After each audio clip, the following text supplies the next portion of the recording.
Thank you guys. All right.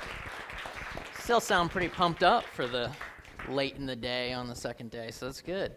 So what I'm going to talk to you guys about today is the 7 profit levers that we've identified at ClickBank, looking at all across our vendors, looking at what the super successful vendors are doing, the sort of mindset differences they have compared to people who are just getting started and kind of doing author model type stuff, and what they're doing that's really taking it to the next level. So have a background. I worked with computer hardware companies before I went to work for ClickBank, but I was a ClickBank affiliate myself when I worked in a day job there, and so I came into ClickBank and already knew a lot about it and kind of knew what people were getting into. But most importantly, I'm an old school nerd. As you can see there, I got the floppy disks. In the background, there's a ham radio, which is like pre-internet, so very exciting. So what you're going to learn today, probably the biggest thing is the mindset shift that causes info product creators to leave a lot of money on the table. We looked across our 15,000 plus vendors and identified these 7 things that you could kind of do to influence the profits that you're bringing in. And we found almost no one that was doing all of them. Everybody was leaving 3 to 5 things on the table that they could be doing. And the very few people that are super successful, they're the ones that are doing everything or almost everything. So I'm going to talk about what those things are, how you can make that mindset shift when you're creating your products and creating your offers that are going to increase your profits, make customers happier, and really be able to do more passive income. You're going to build out that funnel. So the shift is from what I call the author model to the infopreneur model. It's kind of funny, a lot of people think that's a made-up word, but infopreneurs go all the way back to the late 1800s, early 1900s. And it's people that are doing a complete sequence of cultivation, that are really kind of thinking longer-term strategy in their product creation and aren't just focusing on just having a single front-end offer. So when we look at the business model comparison, and this is going to be a little bit hard to read, but on the left you got the traditional author, and it's not just book authors, although book authors are especially kind of guilty of this, I guess, where they publish a new book and they get a new customer. And they don't do anything with that customer until their next book comes out, and then they can hopefully sell them another book. But in the meantime, they're not communicating, they don't have any kind of follow-up mechanisms, they don't have anything extra to offer them. You buy a book from an author, you take it home, you love it, great. You're going to go buy something from someone else. So the infopreneur model on the right, it's similar to what Infusionsoft was talking about yesterday, where you're attracting the audience that's interested in the topic, you're capturing and cultivating them, and the point of sale is really fairly far down. It's about halfway through the sequence. You're remarketing to them either right at the point of sale or well down the line. It doesn't have to be right off the bat, although we'll see that that's a really powerful opportunity. And then you're selling them additional products and services, and those don't have to be yours. And that's the best part. A lot of people think, well, I don't have enough ideas to offer more stuff to people.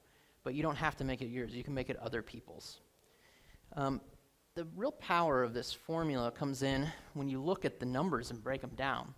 So in traditional authorship, and hopefully this is somewhat legible, but so for a traditional author, let's say they sell 10,000 books at $19 retail, and after their cut, they're going to make about $3,500 from that. 10,000 bucks. I mean, that's a lot of sales. So they would have to do that 5 times, making about $3,500 each time, to equal $47,500 in earnings. So they've got 50,000 customers with a customer lifetime value that's less than $1, because authors are getting a small cut of that. When you look at the infopreneurial approach, you can start with much smaller numbers. I'm having trouble reading my own slide, but I think that's 3,000 ebooks at $19. And that's assuming that the author is giving away part of that. It's about 50% commission rate. So they're giving 50% away to affiliates or to their traffic sources. They're going to earn $12,500 off the front end offer there. Then let's say you make 200 back end sales. That could be an upsell. That could be you have another product that you email to them. You only convert 200 of those original 3,000 buyers. You've just made another $3,000. 100 back-end sales at $99, which really isn't that hard. That's still a pretty low-priced product. You made another $3,000.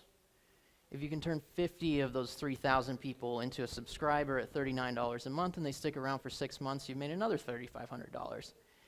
And then you send 500 affiliate referrals to other people's products and you earn a commission of about $15, which again is on the low end. I mean, you can earn a lot more than that as an affiliate depending on what the offer is and whether it's continuity or that sort of thing. So this is a pretty conservative look at what all you could do with that original list of 3,000 people. You're going to end up with the $47,500 in revenue, same as the first guy, but you've only sold these original 3,000 customers compared to 50,000 on the top line. So your customer lifetime value is almost $16. So that's the amazing thing about this is once you've got that funnel built out and you start thinking about how you can turn that existing base of front-end customers into put them to other products or make offers to them as an affiliate, that's when you're really going to be able to ramp up profits, and then you can afford to spend to bring people into the top of the funnel again. So when you break down the numbers, it makes it really obvious. I mean, it's almost 20 times harder to make that money as a traditional author. So this is going to be really hard to read, I imagine, but this is what we consider the basic infopreneurial map to look like. And everywhere there's a red dot along the way, which hopefully you guys can see, are kind of areas where you can influence the process. And I'll give slides of this at the end. I've got it already uploaded online, so you don't have to worry about trying to write it down or take a picture. But so the traffic comes in and you've got your front end offering. There's a lot that you can influence there through pricing, through sales copy, through what the offer is. And then people are either going to be ready or not ready. So if they're ready, obviously you're going to sell to them. If they're not ready, then you can get them onto your email list, cultivate them, build trust, build that likability that Kevin Rogers talked about, and then eventually lead them to the point where they're ready to make a sale. But a lot of people, they basically get customers to that order, and that's kind of the end of it. It's like, thanks for your money. I'll talk to you in 6 months when I come out with my next product. But instead, there's a lot of cultivation that you can do with those people who've already bought from you. And it can be right at the point of sale. Like for the order, you can do what we call bump and cross, where it's an upsell or you offer them related products that they might be interested in. And so you can earn more right then. And I'll talk about why and how that's so powerful. And then they're on your customer list. These are people that have raised their hand and said, I trust you. If you treat them right, then they're going to be willing to take more actions based on your recommendations. So you can cultivate them through. You've got your own back-end offerings or you've got other people's offerings. You can continue doing, upselling and cross-selling, get people into continuity, that sort of thing. So that's kind of the basic idea of, what you're wanting to do with these customers that you get in. So these are the 7 levers that we identified. So opportunity 1 is repeat selling. It's if you like that product, I've got more for you. Sign says thank you for much habitual drinking, which I thought was hilarious. But most people have a single product up there, and that's all that they do. They don't keep communicating with their customers. They don't have anything more. And a lot of customers, if they've said, I trust you, and please sell me your information, that's the best time to get them to continue taking action. So whether it's behind the login or whatever your sort of funnel is set up with, that's one of the best times. So repeat selling is really the foundation of this whole thing. It's selling to the same customer over and over again, rather than trying to get people into the top of your traffic funnel, which is what so many people focus on. If you can get more out of every customer, then you don't need as much traffic. And people are so obsessed with traffic, but if you cultivate customers right and have your offers and process set up in the right way, you don't need a ton of traffic. And that's especially important in things like niche marketing. So I'm sure you guys have heard the stat before that selling to a new customer costs 5 to 10 times as much as selling to existing customers. Totally true. It's been borne out in many, many studies. So remarketing to your existing customers is much better for your bottom line than trying to sell new people. You also establish trust and authority that you can't if you just hit people every once in a while and you're not regularly in communication with them or offering them additional products or services. And finally, repeat sales can be very attractive to affiliates if you're using tracking software or a system where you can continue crediting affiliates for future sales. We looked at our vendors across our network, the 15,000, and said, the people that we're looking at, and actually this isn't all 15,000, this is a subset of that, but he said, how much opportunity are people missing out on that aren't doing this? And we identified over $14 million in additional opportunity that vendors are missing out on. So it's a huge amount of money that's out there for people, and these are people who just have literally nothing else to sell. So, some of the ways, I want to, get tactical with you guys and give you guys ideas on how you can implement these things, because I know it sounds like, well, that's great, but I don't have a second product, so what do I do? So some of the things you can do, you can expand on a specific facet. So if you're teaching how to build an online business, you could create a product that's specifically about SEO, or specifically about how to get social media traffic. Or if it's weight loss, it could be, how to get six-pack abs as opposed to overall weight loss. So build out a product that, relates to the original topic, but gets into a lot more depth about one specific angle out of it. Another big one is things like home study courses or done-for-you. Q&A webinars can be big because a lot of what people want is access to you. They don't get that from your product. So if you can offer them more direct access to you where they can get their questions answered or just get reassurance, make their lives easier, give them checklists of what they need to be doing, that can be an easy way to create additional offers. Surveying your customers is something that hardly anybody does, but it can be really powerful because you're basically asking them, okay, I hope you got my product and liked it, but what else do you need? What's missing? Or what else do you struggle with in this space that maybe I'm not an expert on, but I could go out and get expertise on? And then finally, things like physical versions of your products.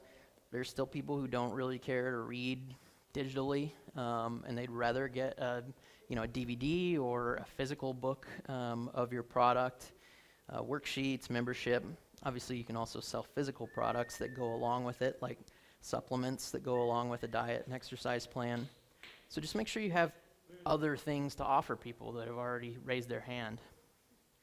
And it does require communicating with your customers, usually via email, but if you've got a Facebook following or you've got some other type of social media following, that's a great way to let them know about additional products too. The second opportunity is upselling. So do you want fries with that? We've all seen that, heard about it. The reason why upselling is so important is that you're immediately boosting that customer lifetime value. When I was showing those numbers of less than $1 versus $16, if you can do it right up front, that's going to be, your biggest point of impact because they're trusting you right then. They've said, yeah, I believe your message, I'm ready to buy from you. This is also an opportunity to give people even more and really wow them and deliver on the value that you're promising. Plus, affiliates love it too. So if attracting affiliates is something that you want to do, knowing that you can give them a commission on the upsell, that can be a big perk for a lot of affiliates and be the differentiator. This one had over $4 million in untapped opportunity, and it's one that it's kind of hard to quantify because you can upsell prices at all kinds of different, or upsell products at all kinds of different price ranges.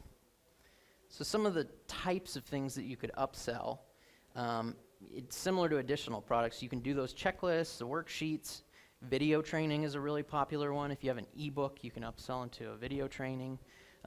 You can upsell physical. You can do Q&A follow-ups or webinars. One thing to be careful with here is that you don't want to undermine the original product. You want to add more value to it, but you don't want to.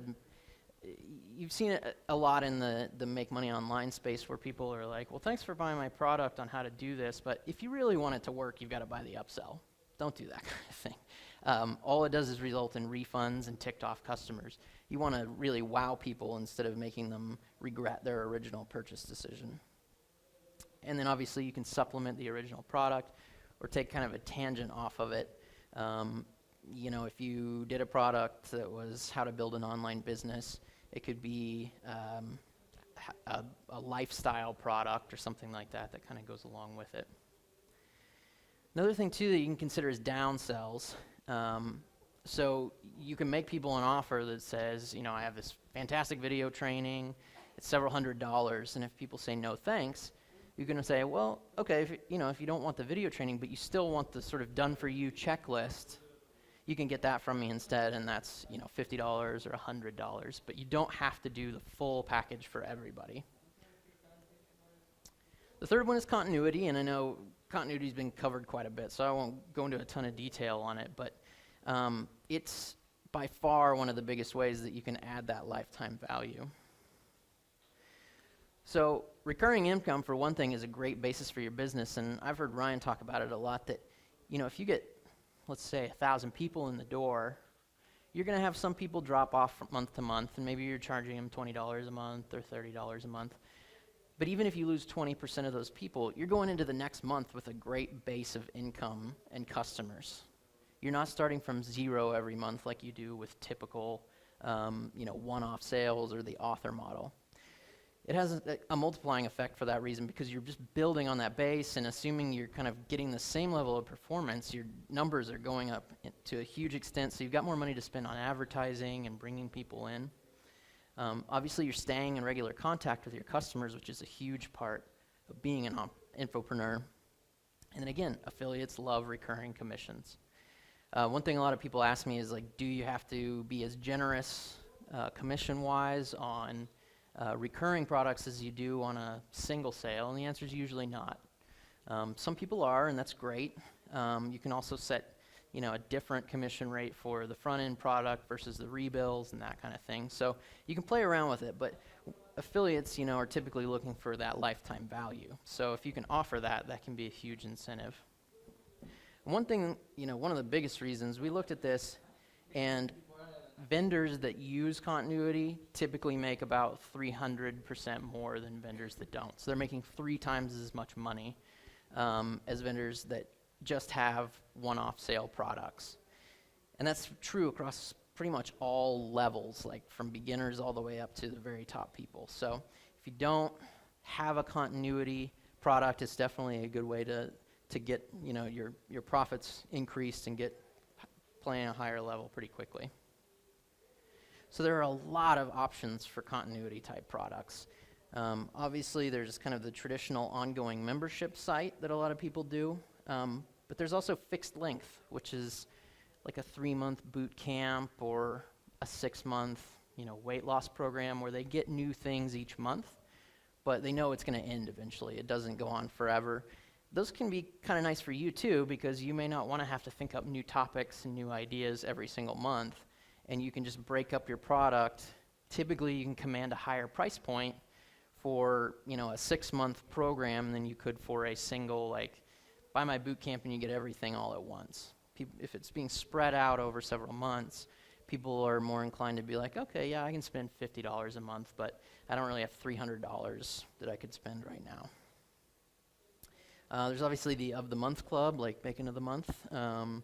So, you know, you can do that kind of thing. And those are great because depending on what the niche is, you could just look up new resources like, you know, recipes of the month or workouts of the month or new traffic source. There's a really popular continuity program where for people that do SEO where they basically just get sent new places they can post backlinks.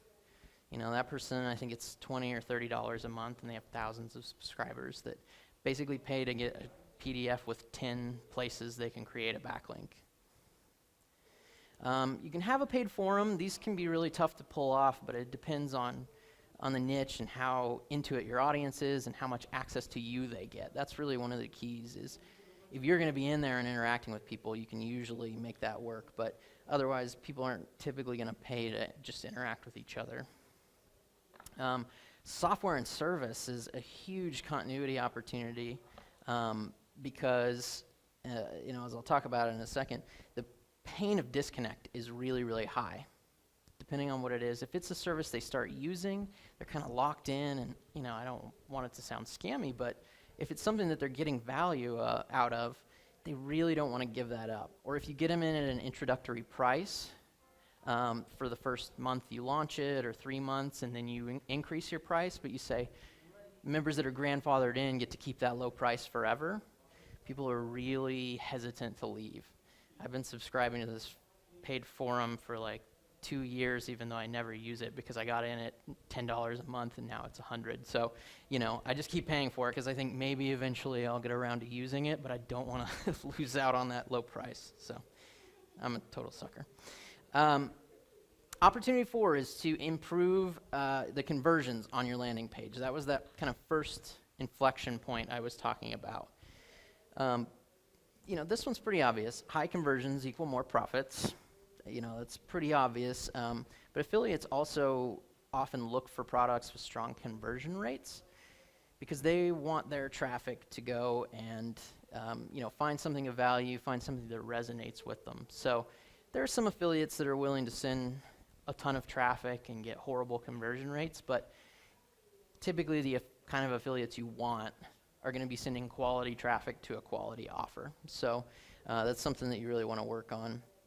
People, yeah, sorry, go ahead.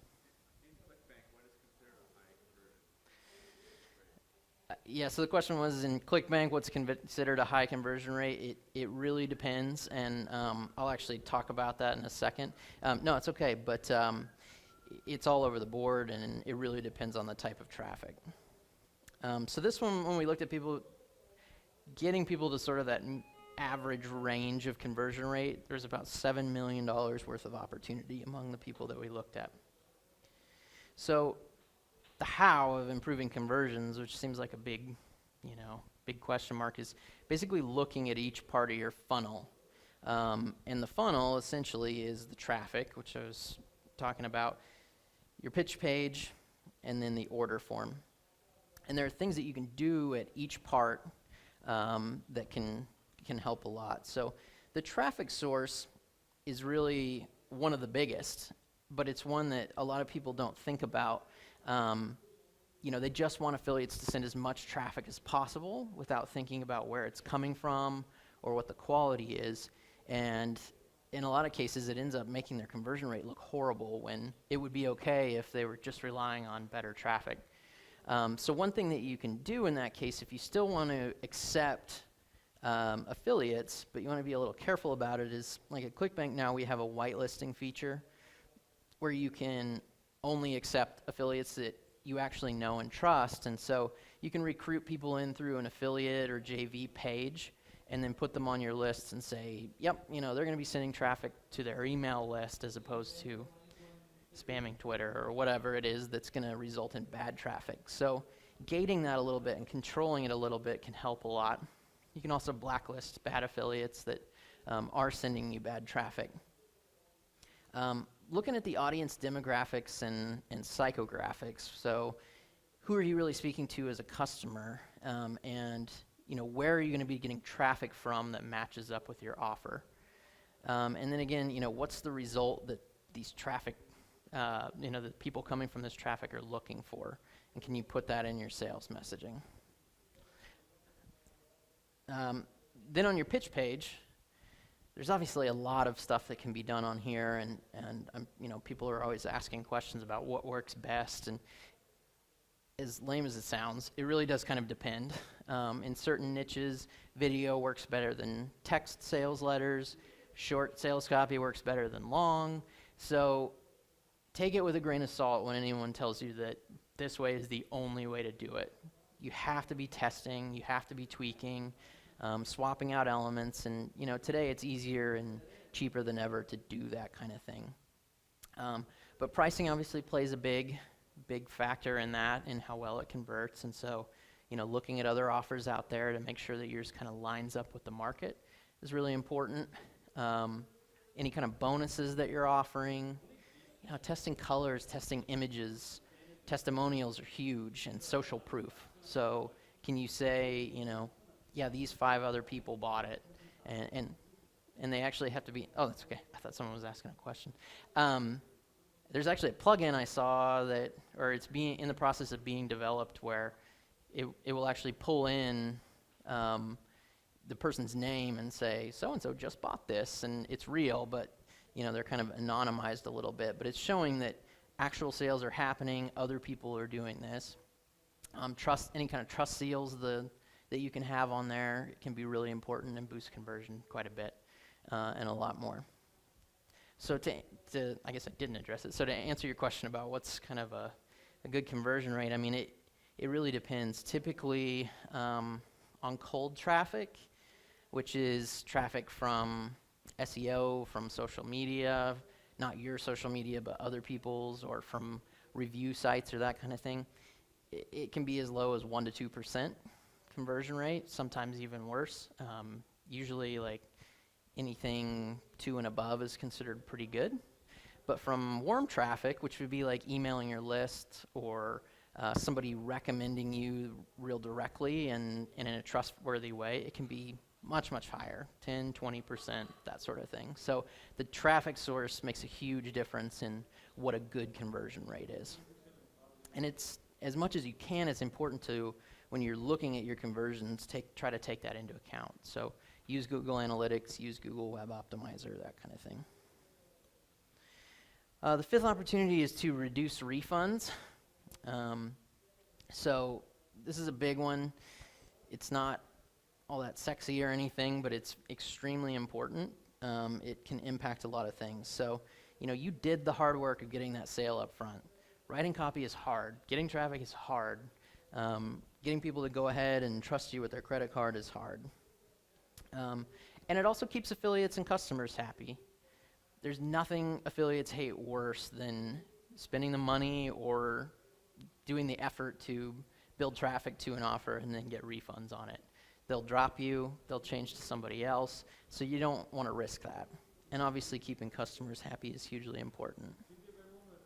And also nowadays you can actually lose your payment processing account. It's a lot more common than it used to be. So at ClickBank, we're cracking down on this. If people get too high of a refund rate, they get warnings, they get fees, eventually they get shut down. PayPal is banning accounts left and right if they see refunds coming in, or even your own merchant account can be at risk, especially if you start getting chargebacks, which are, you're just not supporting the sale at all, and people can't get a refund from you. Eventually they'll charge it back, and those get really expensive really quickly. So the ways to deliver refunds, there's nothing like amazingly or groundbreaking here, but your product needs to deliver on the promises. If you say you're going to get somebody a result, you need to give them the tools and information that they would need to get that result. Obviously, if it's weight loss or something, the vast majority of people are never going to do it. That's just the reality of it. But they have to believe that if they had used your product, they would have gotten the results, and they just know that it was their own fault. This is an important one that a lot of people miss. Multiple product formats and delivery methods. A lot of people will just deliver a product in one, a PDF or a video format, and people want to consume things in different ways. So, one thing that you could do is, instead of just giving people a video training, give them, along with the video training, an audio download they can listen to in the car, or a PDF transcription of the training that they can read on their Kindle, or whatever it is, where they're actually going to consume and use your product, so that they don't have a reason to think, well, I'm never going to get around to watching these videos. This is one we get a lot. This is actually one of our number one refund reasons when it's not a complaint about the quality, is that people, for some bizarre reason, don't know they're getting a digital product. So obviously this is for info products only, but a surprising number of people can go through an entire sales page and have no idea that they're not getting a book in the mail. So make sure it's very clearly spelled out. so that, they don't get that kind of nasty surprise, and you don't get the nasty surprise either. And then making it easy to get support or contact you. There are a lot of people that just kind of deliver the product, but they don't have any way for people to get in touch with them. And most of the questions and issues you're going to get can be resolved pretty quickly. One of the things that people do that works really well is once they start getting customer service requests, create an FAQ page that you just send people right off the bat. How do I create a login? How do I access the videos? How do I download the videos? And if they can't download them, tell them, sorry, you have to watch them streaming or whatever it is. But go through those FAQs and write them all out, because you'll cut out a ton of customer service requests that way. And then respond to customer requests promptly, obviously. People are more impatient than ever. They think they're going to get a response in 2 hours. If they see you online a lot, they're going to think that you're online 24 hours a day and can get you any day or night. So just make sure you get back to them. Or, when you deliver the product, let them know, hey, contact my support desk and we'll get back to you in 24 hours. Sixth opportunity is to promote other people. Chris Farrell, I included him promoting Downton Abbey because he does that a lot, but actually he's even more annoying about Voxer these days. So he talks about Voxer pretty much nonstop.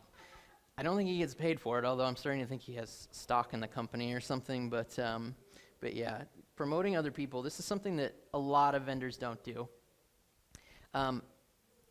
It's like people think that once they've got a customer on their list, it's just my customer. I don't want to send them to anybody else. What if they buy that other person's other thing? That can be great. That can be more profitable than your own offer in a lot of cases.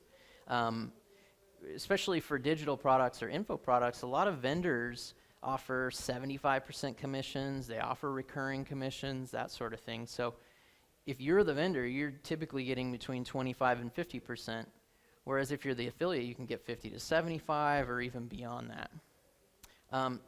Your customers have shown that they trust you, so they'll likely trust your recommendations a lot more than they would from some totally unknown source.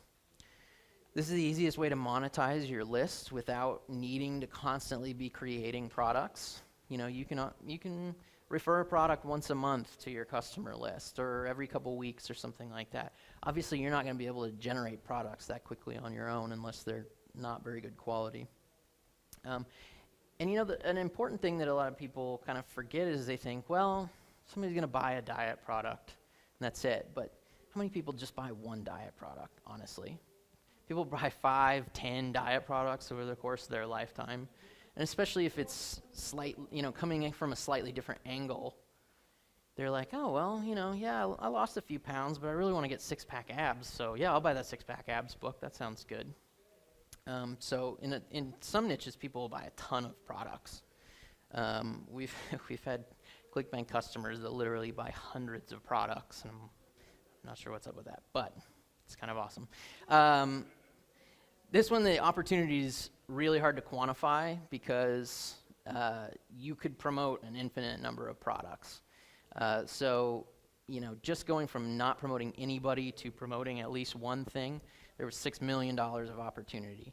We have vendors that are making 7 figures and they don't promote anything else. I mean, they have huge lists that they could be monetizing and they don't do it. So some of the ways you can get started doing this, if you have a list or if you have a product, is recommend people that build on your own product. You don't want to recommend direct competition, but look at what your customer demographics are like. Think about what other kind of stuff they might be interested in. You want to keep it relevant, but you could go a little bit off on different tangents and different angles. You're going to promote via follow-up emails. That's probably the best way. Otherwise, people are kind of hard to reach via social media and that sort of thing. And this is a technique that Pat Flynn of Smart Passive Income uses and recommends for promoting affiliate products, and I think it's great. He basically calls it unboxing the product, where if you're going to promote something, don't just say, hey, my buddy so-and-so created this, it seems good, so go buy it. Buy a copy of the product or get a review copy of the product. Make a video or write a blog post kind of talking through it, like what is the person going to get? I don't know, with this unboxing concept, I don't know if you guys have ever seen this, but there are videos on YouTube, which is like absurd, where somebody's like, I just bought the new iPhone 5, and here's a video of me taking it out of the box, and look, it's got a manual. Oh, and I mean, they get millions of views. It's the dumbest thing on earth, but there are people that are really into unboxing videos and channels that are just about unboxing products, and people love it. So you can do the same thing and be like, you know, hey, I just bought this new product, this new exercise product by so-and-so, and so here are what the chapters are, and oh, that, you know, that's cool. He's got a 30-minute video on how to do this, and kind of walk through what's in it. Talk about how it's going to benefit your customers specifically. So say if you liked my weight loss product, this thing's going to be really cool because you could add on this exercise that this guy has to what I already taught you, and it's going to get you double the results, or it's going to, you know, let you build up your biceps or whatever it is. So tailoring it to your audience is going to make it super believable, really trustworthy.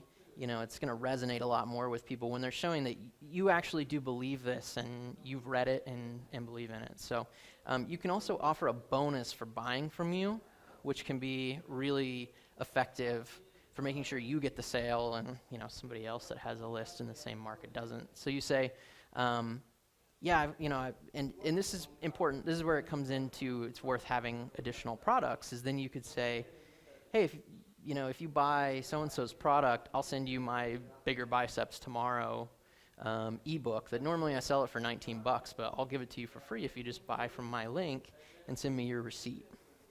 So that can be a great way to earn a lot of affiliate commissions. And also to you know, be kind of a bonus to your customers because they might have bought it anyway. And then finally, the last one I want to talk about is leveraging the affiliate network. Because a lot of people kind of want to start here, and I wanted to finish with it because I think it's really important to get that funnel built out before you start going to affiliates and asking them to promote you if you only have a single product or you don't have your commissions or your conversions dialed in. So affiliate can be a fantastic channel for more traffic and more sales. A lot of people kind of take this field of dreams approach where they think, if I just build my product, affiliates will come and they'll start promoting it. I think it's better to add it to your own promotional efforts.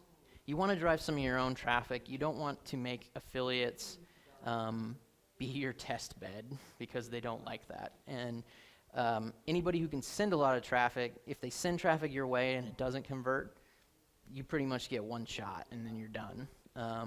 So, you know, you can use things like whitelisting. We also have this tiered commissions feature where you can offer different commissions to different affiliates to give you more control over getting affiliates on board. So this is a massive opportunity. There's over $19 million worth of opportunity for people who are sort of underutilizing the affiliate network. Either affiliates aren't picking them up and promoting them for some reason, or they've chosen not to allow affiliates to sell them at all, but it's a huge area of opportunity. So one of the biggest questions I always get asked, of course, is how do you get affiliates to promote you? One simple thing that a lot of people skip is having an affiliate tools page or a JV page. You need to sell affiliates like you sell customers. They are probably not just going to take a chance on you because you seem like a good person or whatever. I mean, maybe they will, and that does happen from time to time, but you need to sell them. So you need to talk about stuff like your conversion rates or who your product is good for, what they're going to earn, what's in it for them, basically. So tell them that stuff, and then have a particular email list set up for your affiliates where you communicate with them on a regular basis. A lot of vendors don't do this, or they say, yeah, sign up for my affiliate mailing list, and then they never send anything to it. It's like a ghost town. So, you know, you want to communicate with affiliates and tell them, hey, I've got a new product coming out. Hey, I just tested this new thing. I tested my conversions, and I changed the buy button from red to green or whatever it is, and it increased my conversions by 10%. When you can give them specifics like that of why they should take another look at you or why they should push more traffic your way, that's going to get you a lot more interest and results if you show them, like, I'm invested in your success. So that's really important. Be proactive and be generous. Kind of running short on time, but as far as proactive, don't just wait for them to come to you. Go to blogs, do a keyword search and find people who are blogging in your space that are running AdSense ads on their blog, and approach them and say, yeah, you're probably making what, like $1 a month? Don't be rude about it like that, but effectively that, something like that, where you're saying, hey, I've got this opportunity for you to make a lot more money than you're making right now. I'd love to send you a review copy of my product so you can check it out and see what you think.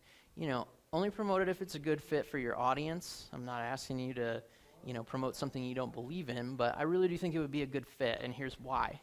So, sell those potential promotional partners, and then you could say, look, you don't have to do a lot. I've already created the ad for you, and it converts really well. Just put it in place of your AdSense ad, try it for 1 week, and see what happens.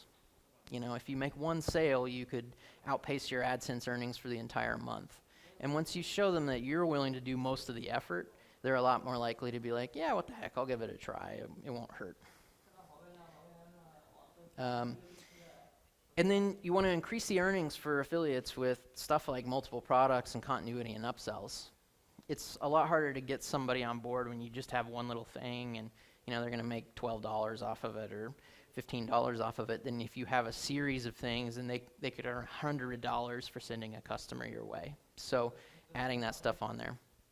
For some reason when I originally did this presentation I had a link to a really cool affiliate tools page plugin for WordPress, and I'm trying to remember. I think it's affiliatesalechannel.com/CB, but if anybody wants to, yeah.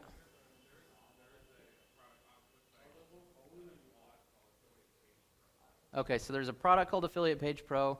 The one I was referring to is free, so but go buy Affiliate Page Pro, 'cause yeah, okay.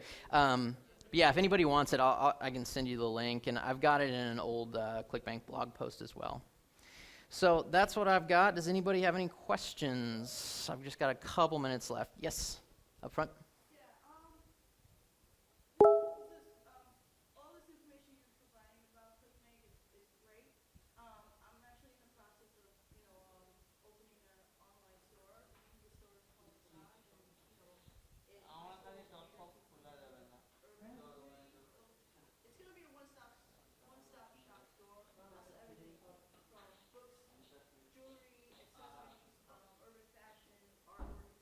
Mm-hmm.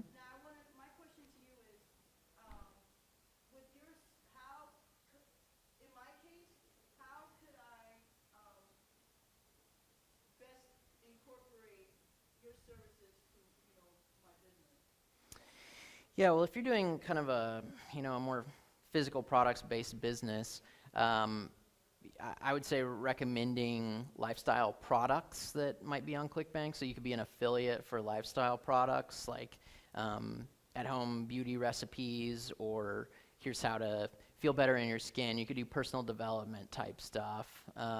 So you can promote products as an affiliate, but then releasing your own product like how to create a spa in your home or things like that. So you could create your own products that are sort of targeted along the same interest lines as the other stuff that you're selling.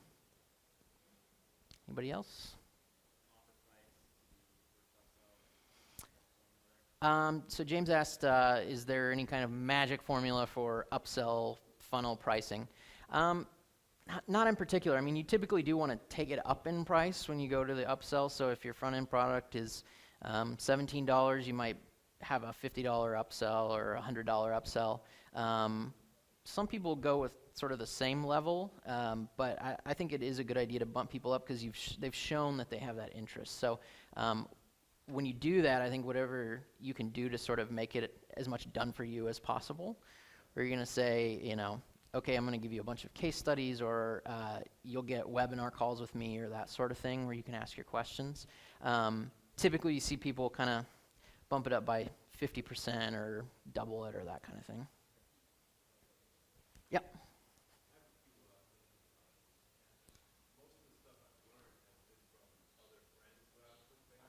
Mm-hmm.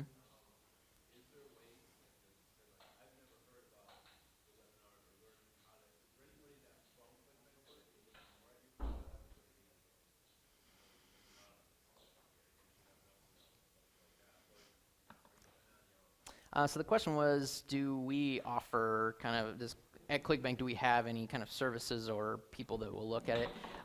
Not at this point, although we're just building out our education team that reports to me, and we're getting people that are, we're digging through the numbers, and you know, what kind of led to some of these statistics around opportunities is that we are going to start proactively going through our vendor list and saying, okay, we've identified that you're leaving 3 of these 7 opportunities on the table. So here are the 3 things, and here's where you can get more information about it. And you know, we're going to have trainings and stuff like that where we get into more depth on the particular topics. So I'm not sure if we'll ever get to the point where we have sort of a consultant that will work with you, but it's possible. We're definitely headed more in that direction. All right, last question.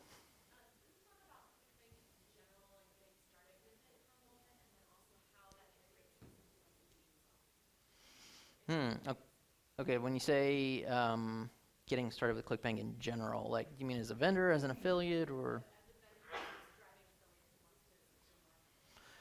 Well, you know, I think for getting started in general and kind of getting affiliates on board, I really do think it's important to be proactive as early as you can, and start vetting your own stats, send traffic before you ever try to go out and recruit affiliates. So, you know, dedicate some budget to sending people to your page and seeing if they can convert. And then, you know, putting those stats on an affiliate page and then reaching out to people. Because typically what I see is once you build up a little bit of gravity, which gravity is just how many affiliates are successfully making sales of your product. Once you can kind of break through a threshold, it depends on the niche, but you know, in a lot of niches you only need maybe 10 gravity or 20 gravity before you start to show up on the top couple of pages. And then it's like a self-fulfilling prophecy where more affiliates see it and they're like, oh, well, that sounds good, so I'll get on board. So if you can go out and recruit a few affiliates to start making sales, you're a lot more likely to start getting other people jumping on the bandwagon once they're seeing that you're actually making sales.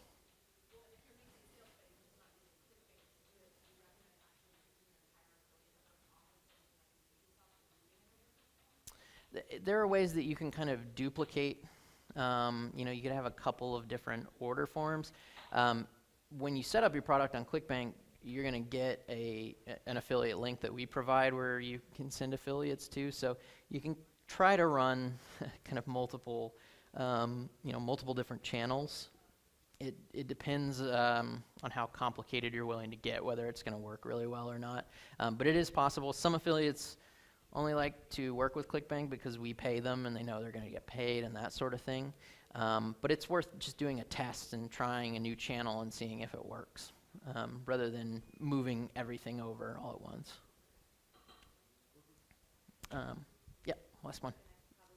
Okay.